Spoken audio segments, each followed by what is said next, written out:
हम hello everyone. अभी हम लोग क्लास 10th का एनसीईआरटी मैथ का सॉल्यूशन कर रहे हैं, जिसमें से हम लोग इंट्रोडक्शन टू ट्रिगोनोमेट्री का एक्सरसाइज 8.1 का कुछ क्वेश्चन का सॉल्यूशन देखें। कहाँ तक? तो क्वेश्चन नंबर 6 तक का सॉल्यूशन हो गया। अभी हम लोग क्वेश्चन नंबर 7 का सॉल्यूशन देखेंगे। तो सबसे पहले तो क्वेश्चन नंबर 7 को पढ़ते हैं। क्वेश्चन नंबर 7 क्या कह रहा है? तो 7 में बोल रहा है कि cot थीटा का वैल्यू 7/8 दिया हुआ है। इवेलुएट करना है किसका value? 1 plus sine theta into 1 minus sine theta upon में है 1 plus cos theta into 1 minus cos theta का वैल्यू।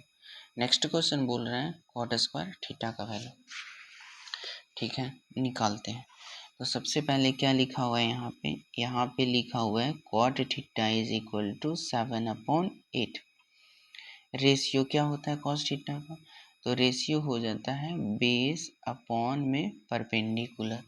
मतलब बेस दिया हुआ है, परपेंडिकुलर दिया हुआ है, बट हाइपोटेनस नहीं दिया। हाइपोटेनस का जरूरत पड़ेगा हमें साइन थीटा में और कॉस थीटा में। तो सबसे पहले तो हाइपोटेनस निकालते हैं। तो हाइपोटेनस निकालने के लिए पाइथागोरस थ्योरम लगाना पड़ेगा।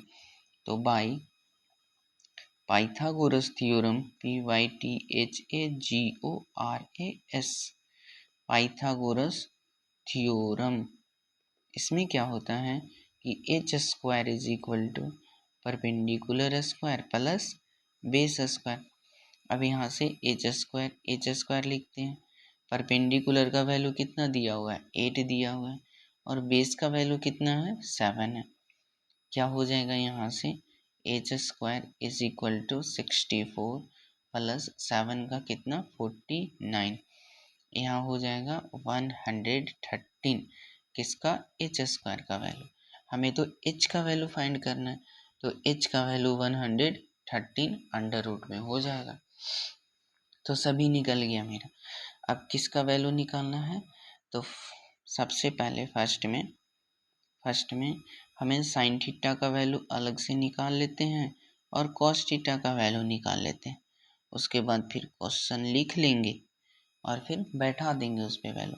तो कॉस थीटा क्या होता है? परपेंडिकुलर अपॉन में साइन थीटा जो होता है परपेंडिकुलर अपॉन में हाइपोटेनस, और कॉस थीटा जो होता है बेस अपॉन हाइपोटेनस। तो परपेंडिकुलर का वैल्यू कितना है? परपेंडिकुलर का वैल्यू 8 है। हाइपोटेनस कितना है? 113 अंडर रूट में।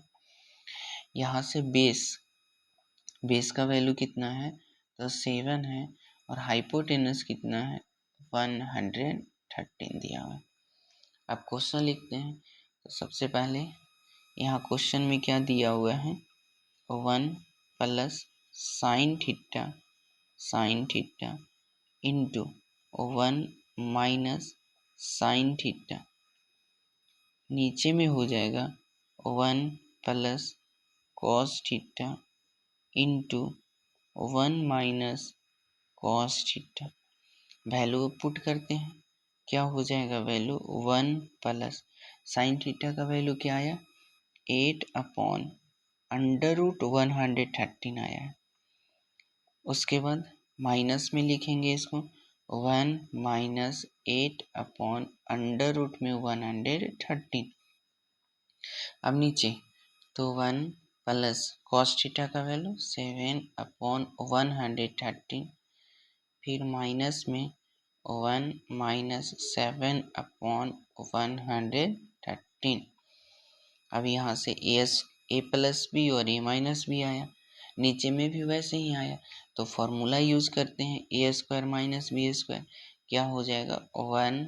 1 माइनस, यहाँ पे माइनस लिखेंगे, माइनस 8 बाई 113 इसका अंडर ए भी स्क्वायर में और 1 भी किस में? स्क्वायर। नीचे में भी यही काम करेंगे। 1 का square minus 7 by under root 13, और इसका भी क्या हो जाएगा? स्क्वायर। यहाँ से फॉर्मूला लिख लेते हैं कि A plus B into A minus B is equal to A square minus B square. ये हो गया फॉर्मूला। अब यहाँ से कैलकुलेट करते हैं, 1 का स्क्वायर 1 प्लस 8 का कितना हो जाएगा 64, सॉरी माइनस यहाँ पे 64 और नीचे कितना हो जाएगा 113। यहाँ क्या हो जाएगा 1 माइनस 7 का 49, नीचे 113 हो जाएगा। अब इसको आगे बढ़ते हैं तो इसके नीचे 1, इसके नीचे 1, ऊपर में करेंगे तो 113 हो जाएगा एलसीएम, यहाँ हो जाएगा 113 माइनस 64। यहाँ नीचे में करेंगे तो 113 हो जाएगा एलसीएम, 113 माइनस 49।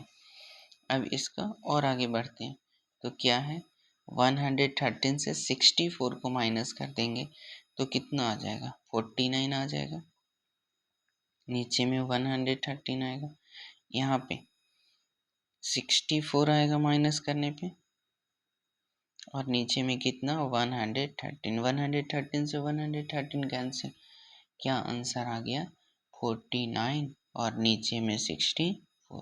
ये हो गया मेरा आंसर किसका, फर्स्ट वाला का। अब आते हैं सेकंड नंबर क्वेश्चन पे। तो सेकंड वाला में तो क्या बोल रहा है, केवल कॉट स्क्वायर का पूछा है तो कॉट का निकाल देंगे, आ जाएगा कॉट स्क्वायर का, कॉट स्क्वायर थीटा। तो कॉट का क्या होता है बेस और नीचे में परपेंडिकुलर, इसका स्क्वायर हमें कर देना है। बेस का वैल्यू कितना है, बेस का वैल्यू 7 है, परपेंडिकुलर का वैल्यू कितना है 8 है, तो 7/8 का स्क्वायर, तो 7 का कितना होता है 49 होता है, 8 का कितना होता है 64 होता है। ओके, तो इस तरह से यहाँ पे हम लोग क्वेश्चन नंबर 7 का सॉल्यूशन देख लिए। यहाँ पे 2 क्वेश्चंस दिए हुए थे। ओके, अब बाकी का नेक्स्ट क्वेश्चन के लिए नेक्स्ट वीडियो देखना पड़ेगा। Okay, thanks.